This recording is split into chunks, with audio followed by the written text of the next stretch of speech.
বলিউডের dancing queen Nora Fatehi মানেই স্ক্রিনে আগুন, কিন্তু যেখানেই নোরা সেখানেই কি বিতর্ক।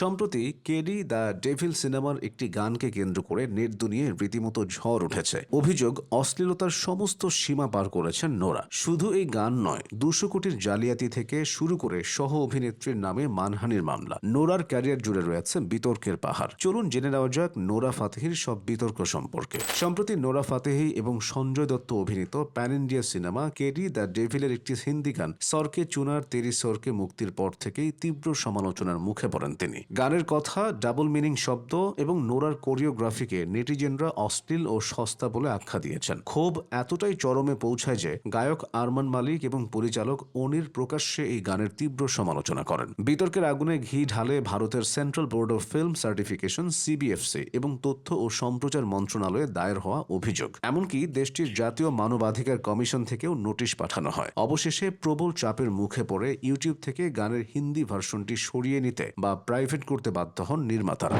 নোরার ক্যারিয়ারের সবচেয়ে বড় ধাক্কাটি আসে যখন 200 কোটি টাকার আর্থিক জালিয়াতি মামলায় ঠকবাজ সুকেশ চন্দ্রশেখরের সাথে তার নাম জড়ায়। দিল্লি পুলিশ এবং ইডির জেরার মুখে পড়তে হয় নোরাকে। সুকেশ দাবি করেন তিনি নোরাকে বিলাসবহুল বিএমডব্লিউ গাড়ি, গুচির ব্যাগ থেকে শুরু করে মরক্কোয় একটি বাড়ি কেনার জন্য বিপুল পরিমাণ টাকা দিয়েছিলেন। সুকেশের আরও দাবি ছিল যে নোরা দিনে তাকে 10 বার কল করতেন। অন্যদিকে নোরা নিজেকে নির্দোষ দাবি করে বলেন তাকে এই মামলায় বলির পাঠা বানানো হয়েছে। তার দাবি, একটি ইভেন্টে সুকেশের স্ত্রী লিনা মারিয়া পল তাকে শুধুমাত্র একটি আইফোন এবং গুচির ব্যাগ উপহার দিয়েছিলেন। এই মামলায় শেষ পর্যন্ত নোরা রাজসাক্ষী হতে রাজি হন, তবে সেই কেস আজও নোরার পিছু ছাড়েনি। সুকেশ চন্দ্রশেখরের মামলা থেকে জন্ম নেয় বলিউডের অন্যতম চর্চিত এক ক্যাট ফাইট। এই জালিয়াতি মামলায় ফেসেছিলেন আরেক বলিউড ডিভা জ্যাকুলিন ফার্নান্দেজও। জ্যাকুলিন অভিযোগ করেন নোরাও তো সুকেশের থেকে উপহার নিয়েছেন, তাহলে শুধু তাকে কেন দোষারোপ করা হচ্ছে। জ্যাকুলিনের এই মন্তব্যের পরে নোরা সোজা দিল্লির পাতিয়ালা হাউস কোর্টে জ্যাকুলিনের বিরুদ্ধে মানহানির মামলা ঠুকে দেন। নোরার দাবি ছিল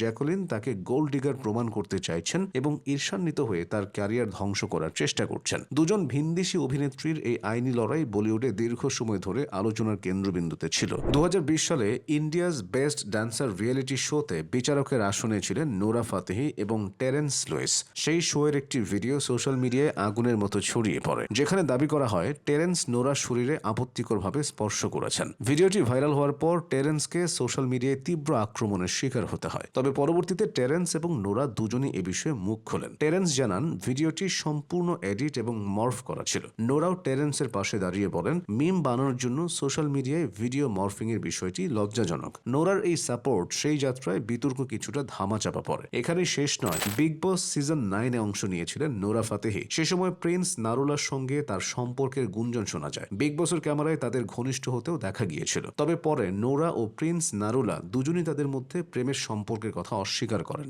এটা নিয়ে তখন ব্যাপক সমালোচনা হয়। শুধু ভারতেই নয়, দেশের বাইরেও বিতর্কে জড়িয়েছেন নোরা। 2022 সালের কাতার ফিফা বিশ্বকাপের ফ্যান ফেস্টে পারফর্ম করার সময় তিনি ভারতের জাতীয় পতাকা উল্টো করে ধরেছিলেন, যা নিয়ে ভারতীয় নেটিজেনরা তাকে তুলোধুনো করে। শুধু তাই নয়, লাইভ পারফরমেন্সে তার লিপ সিঙ্কিং নিয়েও সে সময় প্রচুর সমালোচনা হয়। কানাডা থেকে এসে বলিউডে নিজের জায়গা করে নেওয়াটা নোরার জন্য মোটেও সহজ ছিল না। দুর্দান্ত নাচ আর পরিশ্রম দিয়ে তিনি কোটি মানুষের মন জয় করেছেন। কিন্তু সাফল্য আর বিতর্ক যেন একই মুদ্রার এপিঠ ওপিঠ।